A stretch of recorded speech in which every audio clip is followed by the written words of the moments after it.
2 Kings chapter 1. After Ahab's death, Moab rebelled against Israel. Now Ahaziah had fallen through the lattice of his upper room in Samaria and injured himself. So he sent messengers, saying to them, "Go and consult Baal-zebub, the god of Ekron, to see if I will recover from this injury." But the angel of the Lord said to Elijah the Tishbite, "Go up and meet the messengers of the king of Samaria and ask them, 'Is it because there is no God in Israel that you are going off to consult Baal-zebub, the god of Ekron? Therefore, this is what the Lord says. You will not leave the bed you are lying on. You will certainly die.'" So Elijah went. When the messengers returned to the king, he asked them, "Why have you come back?" "A man came to meet us," they replied, "and he said to us, 'Go back to the king who sent you and tell him, this is what the Lord says. Is it because there is no God in Israel that you are sending messengers to consult Baal-zebub, the god of Ekron? Therefore, you will not leave the bed you are lying on. You will certainly die.'" The king asked them, "What kind of man was it who came to meet you and told you this?" They replied, "He had a garment of hair and had a leather belt around his waist." The king said, "That was Elijah the Tishbite." Then he sent to Elijah a captain with his company of 50 men. The captain went up to Elijah, who was sitting on the top of a hill, and said to him, "Man of God, the king says, 'Come down.'"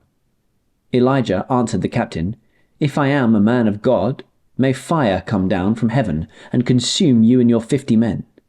Then the fire fell from heaven and consumed the captain and his men. At this, the king sent to Elijah another captain with his 50 men.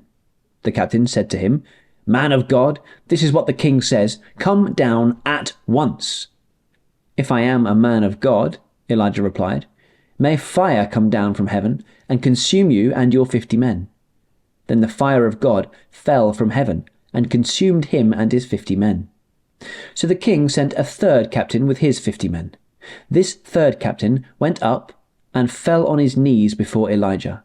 "Man of God," he begged, "please have respect for my life and the lives of these 50 men, your servants.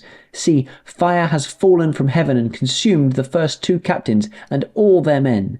But now, have respect for my life." The angel of the Lord said to Elijah, "Go down with him. Do not be afraid of him." So Elijah got up and went down with him to the king. He told the king, "This is what the Lord says. Is it because there is no God in Israel for you to consult, that you have sent messengers to consult Baal-zebub, the god of Ekron? Because you have done this, you will never leave the bed you are lying on. You will certainly die." So he died, according to the word of the Lord that Elijah had spoken. Because Ahaziah had no son, Joram succeeded him as king in the 2nd year of Jehoram, son of Jehoshaphat, king of Judah. As for all the other events of Ahaziah's reign and what he did, are they not written in the book of the annals of the kings of Israel?